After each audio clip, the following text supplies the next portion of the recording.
മഹർഷി വാൽമീകി വിമാനത്താവളവും നവീകരിച്ച അയോധ്യ ധാം റെയിൽവേ സ്റ്റേഷനും പ്രധാനമന്ത്രി അയോധ്യയിൽ ഉദ്ഘാടനം ചെയ്തു. രാജ്യത്തെ ആദ്യ 2 അമൃത് ഭാരത് ട്രെയിൻ, 6 വന്ദേ ഭാരത് ട്രെയിനുകളും പ്രധാനമന്ത്രി ഫ്ളാഗ് ഓഫ് ചെയ്തു.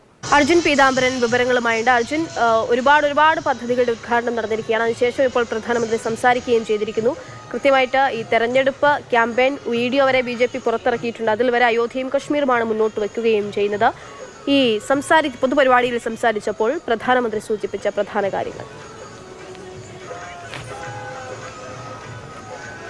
അക്ഷയ, തീർച്ചയായിട്ടും കൃത്യമായിട്ടുള്ളൊരു ലക്ഷ്യമുണ്ട്, കൃത്യമായിട്ടുള്ളൊരു അജണ്ടയുണ്ട്. എന്തായാലും 2024 പൊതു തിരഞ്ഞെടുപ്പിനെ ലക്ഷ്യമിട്ട് തന്നെയാണ് ഇന്നത്തെ നരേന്ദ്രമോദിയുടെ പ്രധാനമന്ത്രിയുടെ അയോധ്യ സന്ദർശനം. അത് ഉൾപ്പെടെ വ്യക്തമാക്കുന്നതാണ് അദ്ദേഹത്തിൻ്റെ നിലവിൽ ഈ അവസാനം പൊതുപരിപാടിയിൽ പങ്കെടുത്ത് ജനങ്ങളെ അഭിസംബോധന ചെയ്ത് സംസാരിച്ച കാര്യം.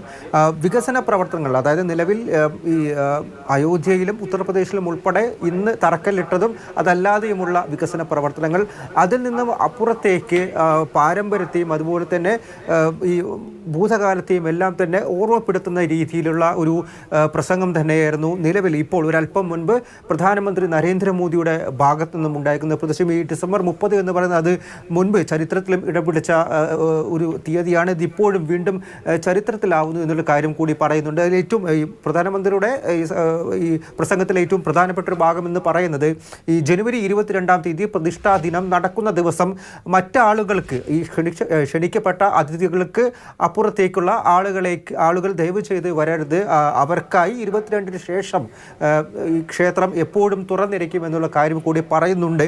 എന്നാൽ അന്ന് തന്നെ ജനുവരി 22-ന് പ്രതിഷ്ഠാദിന ചടങ്ങുകൾ നടക്കുന്നതിന് ഒപ്പം രാജ്യത്തെ എല്ലാ വീടുകളിലും ദീപാവലി ആഘോഷിക്കണം. അതായത് വിളക്കുകൾ കത്തിച്ച് പ്രതിഷ്ഠാദിനത്തിനൊപ്പം വീടുകളിലെല്ലാം വിളക്കുകൾ കത്തിക്കണമെന്ന് മോദിയുടെ ആഹ്വാനം വരുന്നത് അടുത്ത തവണയാണെന്ന് തോന്നുന്നു അല്ലേ? ഈ പ്രതിഷ്ഠാ ചടങ്ങിന് 140 കോടി ജനങ്ങളുടെ വീടുകളിലും വിളക്കുകൾ കത്തിക്കണമെന്നുള്ളൊരു ആഹ്വാനം അല്ലേ?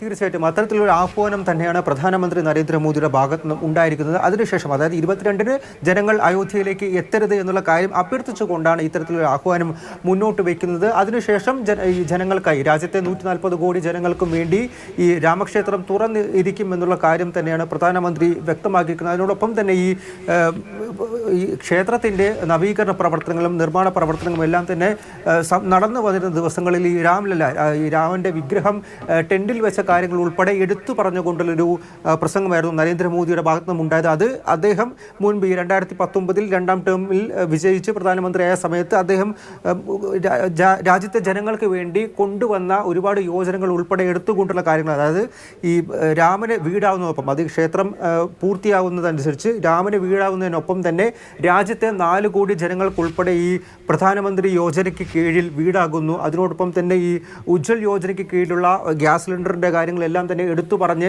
വികസന പ്രവർത്തനങ്ങളിലും അതുപോലെ തന്നെ വിശ്വാസങ്ങളിലും പാരമ്പര്യങ്ങളിലും എല്ലാം തന്നെ ഊന്നിക്കൊണ്ടുള്ള ഒരു പ്രസംഗം തന്നെയായിരുന്നു പ്രധാനമന്ത്രിയുടെ ഭാഗത്തു നിന്നും ഉണ്ടായത്. ആളുകൾ ഉറ്റുനോക്കിയ ഒരു കാര്യം, ഈ ക്ഷണവുമായി ബന്ധപ്പെട്ട് ഈ ജനുവരി 22-ന് ഈ പ്രതിഷ്ഠാ ദിനവുമായി അനുബന്ധിച്ച് നടത്തുന്ന BJPയും അതുപോലെ തന്നെ വിശ്വ ഹിന്ദു പരിഷത്തും നടത്തിക്കൊണ്ടിരിക്കുന്ന ഈ ക്ഷണവുമായി ബന്ധപ്പെട്ട് ഉയർന്നു വന്ന വിമർശനങ്ങൾക്കെതിരെ പ്രധാനമന്ത്രിയുടെ ഭാഗത്തു നിന്നും ഒരു പ്രതികരണം ഉണ്ടാകുമോ എന്നുള്ളതാണ്. അത് ഉണ്ടായില്ല. മറിച്ച് ഇന്നത്തെ വികസന പ്രവർത്തനങ്ങൾ, ഇന്ന് ഉദ്ഘാടനം ചെയ്ത കാര്യങ്ങൾ, അതിൽ ഈ ട്രെയിനുകളെല്ലാം തന്നെ ഈ 2 പുതിയ അമൃത് ഭാരത് ട്രെയിനുകളും 6 വന്ദേ ഭാരത് ട്രെയിനുകളും അതുപോലെ തന്നെ ഈ വിമാനത്താവളം മഹർഷി വാൽമീകി അന്താരാഷ്ട്ര വിമാനത്താവളം, അതിൻ്റെ എല്ലാം കാര്യങ്ങൾ എടുത്തു പറയുന്നു. അതായത് രാമനെയും ജനങ്ങളെയും തമ്മിൽ ബന്ധിപ്പിച്ചതിലൊരു പ്രധാന ഘടകമായിരുന്നു വാൽമീകി. അതുകൊണ്ട് തന്നെ രാമക്ഷേത്രത്തെയും ജനങ്ങളെയും ബന്ധിപ്പിക്കുന്നത് വിമാനത്താവളമായിരിക്കും, മഹർഷി വാൽമീകി വിമാനത്താവളമായിരിക്കും എന്നുള്ള കാര്യങ്ങൾ എടുത്തു പറഞ്ഞുകൊണ്ടുള്ള പ്രസംഗം തന്നെയായിരുന്നു നരേന്ദ്രമോദിയുടെ ഭാഗത്തു നിന്നുണ്ടായത്. മറ്റൊരു കാര്യം, ഇന്ന് നിലവിൽ ഇപ്പോൾ അയോധ്യ വികസനത്തിൻ്റെ കാര്യങ്ങൾ ചർച്ച ചെയ്യുന്നു. അധികം വൈകാതെ ജനുവരി 22-ന് തന്നെ പാരമ്പര്യം കൂടി ആഘോഷിക്കപ്പെടുന്ന ഒരു സ്ഥലമായി മാറും എന്നുള്ള കാര്യം കൂടി പറഞ്ഞു വെക്കുകയാണ് അദ്ദേഹം. ശരി, എന്തായാലും അക്ഷരാർത്ഥത്തിൽ മോദിയുടെ ഒരു ഷോ തന്നെയാണ് അയോധ്യയിൽ പ്രതിഷ്ഠാ ദിനത്തിന് മുൻപ് തന്നെ ഇന്നിപ്പോൾ അരങ്ങേറിയിരിക്കുന്നത്. 11,100 കോടി രൂപയുടെ വികസന പദ്ധതികളാണ്. പലതിൻ്റെയും ഉദ്ഘാടനം ഇന്ന് പ്രധാനമന്ത്രി നിർവഹിച്ചിരിക്കുന്നു. അതേസമയം രാഷ്ട്രീയപരമായിട്ടൊരു പ്രസംഗവും പൊതുവേദിയിൽ അദ്ദേഹം പറഞ്ഞിട്ടില്ല, ഒരു പരാമർശവും അദ്ദേഹത്തിൻ്റെ ഭാഗത്തു നിന്നുണ്ടായിട്ടില്ല.